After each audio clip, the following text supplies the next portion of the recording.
Farewell to purchasing inferior products from competing companies, declared the president's wife, single-handedly terminating a crucial contract. As a key client, her decision left me anxious, yet amidst the concern, inspiration struck. Understood. We will cease all deliveries to your company, I confidently asserted, sealing the deal with my signature on the contract she presented. Later, the president's wife returned to our premises, her countenance drained of color, a blend of shock and dismay evident. My name is Mia, aged 37, and I helm the company passed down from my grandfather, a bastion of stability with a roster of esteemed clients. To safeguard our legacy and workforce, I immersed myself in economic studies and business development. Specializing in precision mechanical equipment, our seasoned employees, some with tenure dating back to my grandfather's era, impart invaluable knowledge. My dedication hasn't gone unnoticed. I've garnered trust and respect, even among the elder staff. However, the journey to further recognition is ongoing. There's always more to learn. Then, an extraordinary incident unfolded within our midst, the catalyst being the president's wife of a pivotal client. Despite our long-standing relationship, she derided me as a childish girl unfit to lead. Mrs. Brown's unexpected appearance at her husband's year-end gala, where I was invited, marked our initial encounter. After cordial pleasantries, she delivered a disconcerting warning, insinuating potential repercussions for perceived deception. Confounded by her animosity, I observed Mrs. Brown's amiable demeanor with others, contrasting sharply with her demeanor towards me. As the evening waned, I couldn't shake the feeling of unease, pondering the underlying motives behind her hostility. And so, as the festivities concluded, rather than attending the after-party, I retreated to contemplate the unsettling exchange. I resolved to visit my parents' house, seeking insight into Mrs. Brown's perplexing behavior. With both my parents and grandparents residing there, it served as a sanctuary where I often sought counsel from my grandfather. Upon arrival, I extended my apologies for the late hour, met with warm welcomes from my parents, who informed me that my grandfather was still awake.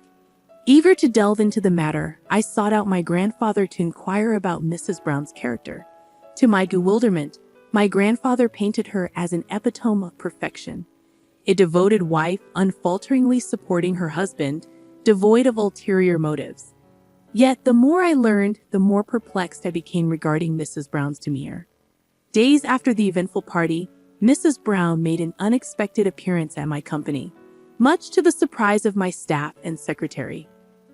Her unannounced visit left her waiting, a situation that evidently irked her. Venting her frustration, she chastised my secretary, attributing the company's alleged incompetence to my leadership, a sentiment I found unjustified, given the circumstances. Regrettably absent during Mrs. Brown's visit, I swiftly arranged a meeting to address her grievances. Upon entering the president's office, I anticipated encountering her husband, only to find Mrs. Brown occupying his seat, exuding an air of superiority. Despite this, I extended my apologies for my prior unavailability and expressed a willingness to address her concerns. To my surprise, Mrs. Brown abruptly declared goodbye to utilizing inferior products from other companies, a statement that left me momentarily taken aback. I stood in stunned silence, my expression surely betraying my disbelief as Mrs. Brown leveled her accusations.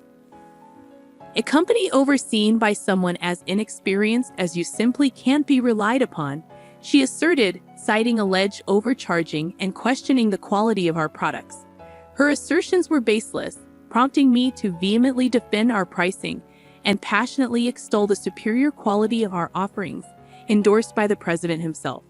Yet Mrs. Brown remained obstinate, refusing to entertain reason, her condescending demeanor grating on my nerves. When pressed about the president's awareness, she revealed her interim role as acting president, granted due to her spouse's sudden departure abroad to address production issues. It dawned on me why the president had been absent from the recent gathering. With finality, Mrs. Brown decreed our impending contract termination, insisting on a prompt meeting the following day to finalize the details. Feeling unceremoniously dismissed, I departed her office, a sense of urgency settling over me. The realization struck hard. Losing Mrs. Brown's company as a client posed a significant threat to our financial stability. Without their patronage, meeting payroll could become precarious.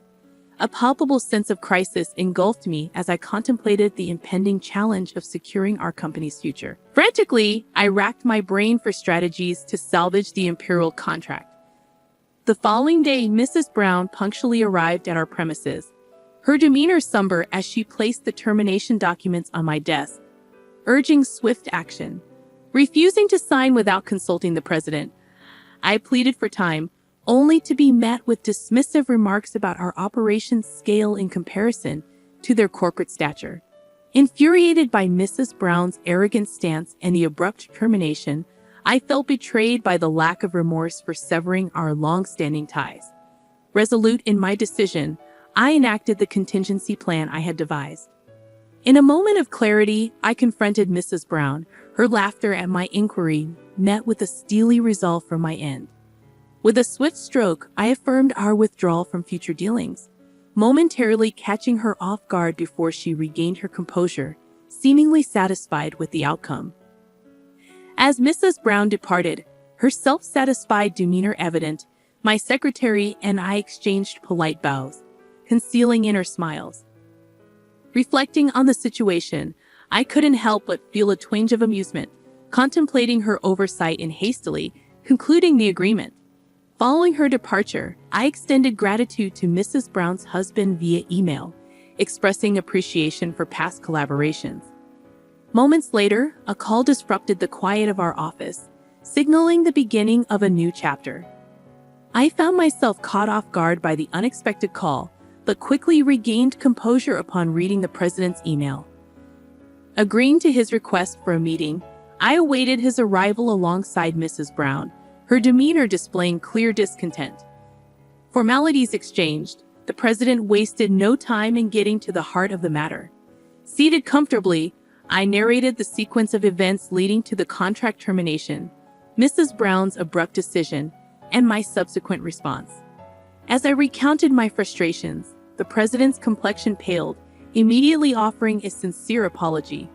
Mrs. Brown, visibly surprised by his reaction, attempted to intervene with a sharp rebuke, but the president's resolve remained firm. Against Mrs. Brown's objections, the president insisted on extending an apology, acknowledging the gravity of the situation. With a mixture of reluctance and disbelief, she reluctantly complied, her displeasure palpable. Turning to me, the president earnestly implored for reconsideration, highlighting the significant impact the termination would have on their company. Despite Mrs. Brown's silent disapproval, he continued to express remorse, underscoring their reliance on our partnership.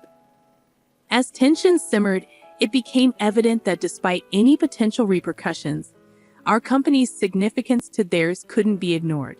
With a nod of understanding, I acknowledged the president's plea, signaling a potential pathway to reconciliation. I've already secured contracts with overseas companies to replace it. What's the problem with that? Mrs. Brown maintained her assertive stance. I couldn't help but sigh in exasperation at her demeanor. Witnessing my reaction, the president was visibly shocked, unleashing a furious reprimand upon Mrs. Brown. "You don't understand anything. How could you do this without consideration? We've had a faithful relationship with this company for 40 years. Do you understand the significance of that?" His words fell on deaf ears as Mrs. Brown laughed them off, asserting her disregard for old relationships. "So what? I don't care about old relationships. Cutting ties with this company will reduce costs, allowing us to lower the prices of our own products. It's all beneficial," she retorted, unyielding in her stance. The president's anger only intensified, regretting his decision to let her act as president. In a moment of triumph, Mrs. Brown's phone interrupted the confrontation. Brushing off the call with irritation, her demeanor shifted to panic and confusion. Sensing something amiss, I waited until she ended the call before inquiring about the issue. Seemingly overwhelmed, Mrs. Brown began to mutter about delayed and inferior goods from the overseas company. I couldn't help but mockingly laugh at her distress, explaining that such setbacks were to be expected.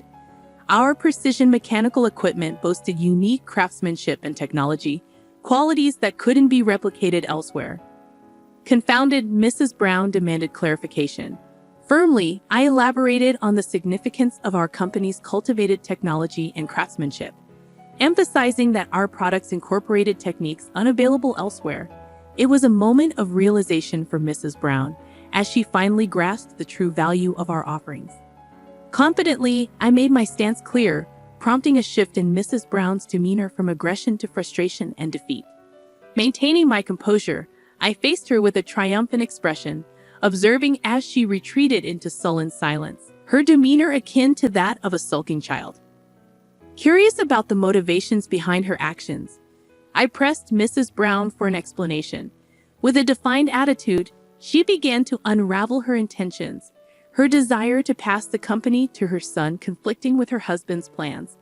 It became evident that her actions were driven by a misguided attempt to secure her son's future by positioning him as the company's president, a plan thwarted by her husband's opposition. Seizing an opportunity presented by overseas complications, Mrs. Brown had orchestrated a series of maneuvers to consolidate power and eliminate perceived threats, including severing long-standing partnerships and pursuing alternative contracts. However, her plans unraveled upon discovering her son's true aspirations, leading to a moment of reckoning. In a surprising turn, the president revealed their son's preference for pursuing agriculture, not business, an admission that left Mrs. Brown visibly shaken. Confronted with the reality of her son's desires, her resolve faltered and she sank to the floor in defeat. With sincerity, the president pleaded for a chance to rectify the situation, expressing a willingness to amend the terms of our contract. Extending a hand in reconciliation, I proposed a path forward on the condition that Mrs. Brown relinquish her involvement in the company's management. While the president's relief was palpable, Mrs. Brown remained embittered, insisting that the termination documents would stand. Despite her resistance, a glimmer of hope emerged as the possibility of reconciliation beckoned, marking a pivotal moment in our dealings with Mrs. Brown and her company. I stood firm in my decision not to invalidate the contract termination, a move driven by Mrs. Brown's unwavering ambition for her son to ascend to the presidency. Despite her stubbornness, I remained composed, suggesting she revisit the contract documents. In a pointed gesture, I drew attention to an overlooked detail, my signature placed outside the designated area. Mrs. Brown's silence spoke volumes as she grappled with the realization of her oversight. With a calm admonition, I underscored the importance of meticulousness in managerial roles, a trait seemingly lacking in Mrs. Brown's approach. As the president eagerly examined the document, gratitude overflowed from him, contrasting sharply with Mrs. Brown's remorseful demeanor. Relieved to have preserved a crucial contract, I earned praise from my grandfather for safeguarding our employees' future.